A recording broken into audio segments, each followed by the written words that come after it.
آج کی یہ معلومات پنجاب بھر کے انگلش ٹیچرز کے لیے ہیں۔ یہ آج کے دن کی تازہ ترین معلومات ہیں۔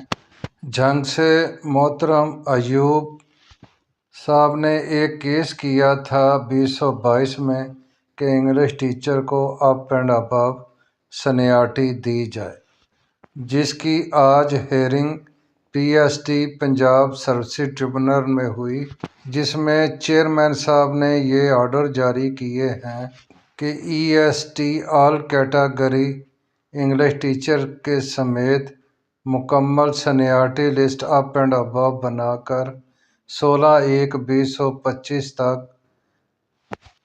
پی ایس ٹی میں پیش کی جائے۔ یہ آرڈر صرف جھنگ کے ضلع کے لیے ہے، کیونکہ جس بندے نے یہ ریٹ کی تھی محترم ایوب صاحب نے، ان کا تعلق ضلع جھنگ سے ہے۔ چیئرمین صاحب نے حالیہ جاری ہونے والے لیٹر 4 نومبر 2024 اور 2 اکتوبر 2024 کے جاری کردہ لیٹر کی روشنی میں یہ سینیارٹی لسٹ بنانے کا حکم دیا ہے، جس میں انگلش ٹیچر کے لیے واضح کر دیا ہے کہ یہ بی پی اسکیل 14 میں بھرتی ہوئے تھے اور باقی تمام all category E S T B P scale 9 میں بھرتی ہوئے تھے، لہٰذا سینئر سینیارٹی انگلش ٹیچر کا حق ہے۔ سال 2025 انشاءاللہ تعالی ای ایس ٹی انگلش ٹیچر کی پروموشن، ایس ایس ٹی اور بیک ڈیٹ سے پرفارما پروموشن کا سال ہوگا۔ کل تمام ملازمین پیدل یا سائیکل پر اسکول جائیں گے اور اسموگ کا دن منائیں گے۔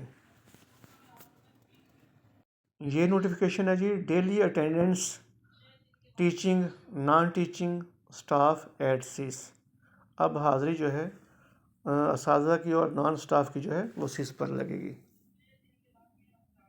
طالب علموں کے ساتھ ساتھ اساتذہ کی حاضری بھی آن لائن کرنے کی ہدایت۔ محکمہ اسکول ایجوکیشن نے تمام ڈسٹرکٹ ایجوکیشن اتھارٹیز کو حکم جاری کیا۔ روزانہ 1 کروڑ طلباء، 3.25 لاکھ اساتذہ اور 1 لاکھ نان ٹیچنگ اسٹاف کی حاضری لگے گی۔ مراسلے کے مطابق حاضری اسکول انفارمیشن سسٹم میں لگائی جائے گی۔ ڈسٹرکٹ مانیٹرنگ آفیسر اور ٹیموں کو فیصلے پر عمل درآمد کے لیے اسکولوں کا وزٹ کرنے کی ہدایت۔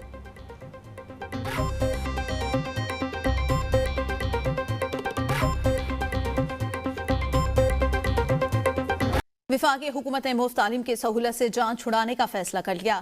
آئین کے آرٹیکل 25A کو ختم کے بغیر مفت بنیادی تعلیم سے چھٹکارا۔ وفاق کے لیے کہ ایجوکیشن اتھارٹی بنانے کے بل کو حتمی شکل دے دی گئی۔ اتھارٹی کا بورڈ 12 ممبران پر مشتمل ہوگا۔ اتھارٹی فنڈز کی فراہمی، عطیہ، اداروں کی دیکھ بھال پورے تعلیمی نظام کی ذمہ دار ہوگی۔ مزید تفصیلات جانیں گے ندیم چودھری سے۔ جی ندیم۔ جی بالکل، وفاقی حکومت آئین کے آرٹیکل 25A کے تحت پابند ہے کہ وہ بچوں کو مفت تعلیم فراہم کرے، لیکن اس سے چھٹکارا حاصل کرنے کے لیے ایک نیا طریقہ اختیار کیا گیا ہے اور وفاقی حکومت نے ایجوکیشن اتھارٹی قائم کرنے کا فیصلہ کیا ہے۔ اتھارٹی کا بورڈ 12 ممبران پر مشتمل ہوگا۔ اتھارٹی فنڈز کی فراہمی، عطیہ، اداروں کی دیکھ بھال اور پورے تعلیمی نظام کی ذمہ دار ہوگی۔